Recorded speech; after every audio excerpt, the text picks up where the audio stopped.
সকাল বন্ধুরা, সকাল সকাল আমিও চলে এলাম ধোঁয়া ওটা ভাত নিয়ে। তো আজকে আমার বরের লাঞ্চ বক্সটা রেডি করে দিচ্ছি। তো দেখুন এখানে দিয়ে দিচ্ছি গরম গরম একদম ধোঁয়া ওঠানো ভাত।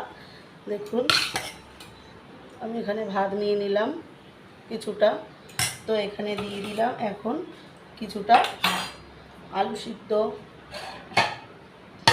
দিয়ে দিলাম একটা লঙ্কা, আর এদিকে দিয়ে দিলাম পেঁয়াজ। তো এখানে দিয়ে দিলাম একটা ডিমের অমলেট। তো আজকে বেশি কিছু করিনি। তো বরমশাই বললো যে সকাল সকাল বেশি কিছু আজকে রান্না করতে হবে না। তো তার জন্য এখানে আমি ডাল, আলু সিদ্ধ আর ডিমের অমলেট করলাম। তো এখানে এখন নিয়ে নিচ্ছি ডালটা। তো ডালটা আমি নিয়ে নিলাম এখানটায়। তো দেখুন আজকে আমি সাদা মাটায় রান্না করেছি, বেশি কিছু সকাল সকাল রান্না করতে পারিনি। তার জন্য আজকে ডাল আর ডিমের অমলেট আর আলু সিদ্ধ দিয়ে দিলাম। ধন্যবাদ বন্ধুরা।